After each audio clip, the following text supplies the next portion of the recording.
এখন ফেসবুক জুড়ে একটাই কথা, তামিম যেমন দ্রুত চিকিৎসা পেলেন, গরিব মানুষের বেলায়ও কি একই গল্প?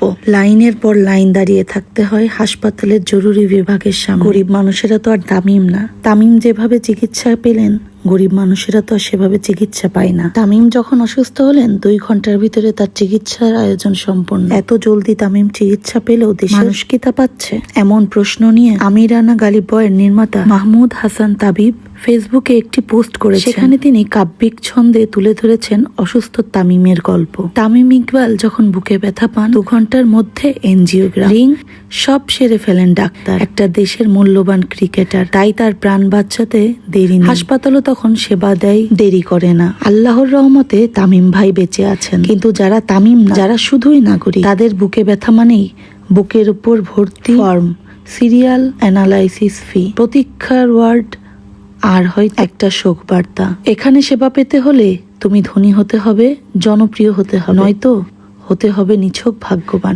একই রিং, একই ডাক্তার, একই অপারেশন, তবু কারোর জন্য 25,000 আর কারোর জন্য 2 লাখ। এটা কি সেবা? না ভাই, এটা স্ট্যান্ড নামের চুক্তিভিত্তিক ডাকাতি। বাংলাদেশে চিকিৎসা নেই এই মিথ্যে বলে যারা, তারা আসলে আড়াল করে। চিকিৎসা আছে, সততা নেই। ডাক্তার আছে, দায়িত্ব নেই। হাসপাতাল আছে, মানবতা নেই। এখানে ওটি মানে অপারেশন থিয়েটার না, এটা একটা অফিস টেবিল, যেখানে প্রতিটি রোগী একটা টাকার ইউনিট। বুকের ব্যথা কেটে যাবে একদিন, কিন্তু এই ব্যবস্থার ব্যথা কাটবে কবে? একদিন রিং পড়বে এই সিস্টেমের বুকে।